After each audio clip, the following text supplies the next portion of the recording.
शिरडोण गावातील रयत शिक्षण संस्थेच्या रमजान शेठ बांदार महाविद्यालयातील शिक्षक सुभाष घोरे सर व शिक्षिका शहीदा म्हैसाळे यांच्या सेवानिवृत्तीनिमित्त आयोजित सत्कार समारंभ प्रमुख मान्यवरांच्या उपस्थितीत उत्साहात संपन्न झाला। या प्रसंगी दोन्ही मान्यवरांनी आपल्या सेवा काळात विद्यार्थ्यांना दिलेल्या मार्गदर्शनामुळे अनेक विद्यार्थ्यांना उंच भरारी घेण्याची प्रेरणा मिळाल्याचे गौरवोद्गार काढण्यात आले। त्यांच्या कार्याचा गौरव करताना उपस्थितांनी त्यांच्या शैक्षणिक योगदानाची प्रशंसा केली। कार्यक्रमाची सुरुवात प्रास्ताविकाने झाली असून ते शाळेचे मुख्याध्यापक खरात सर यांनी सादर केले। कार्यक्रमाच्या अध्यक्षस्थानी MB शेख होते, तर GS खोत हे प्रमुख पाहुणे म्हणून उपस्थित होते।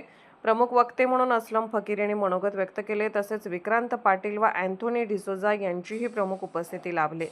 यावेळी यड्राव जिल्हा परिषद सदस्य अर्चना चौगले, तानाजीराव कदम, शिरडोण गावचे सरपंच सागर भंडारे, टाकवडे ग्रामपंचायत सदस्य अमल चौगले, स्कूल कमिटी सदस्य अविनाश पाटील, राजेंद्र खोत, अशोक मगदूम, सुनील बोरगावे, पप्पू मुगळे, गजानन चव्हाण, डॉ. कुमार पाटील यांच्यासह गावातील अनेक मान्यवर मोठ्या संख्येने उपस्थित होते।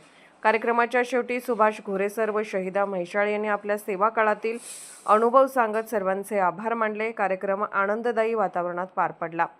सतर्क लाईव्ह न्यूजसाठी प्रतिनिधी हैदर अली मुजावर, शिरडोण।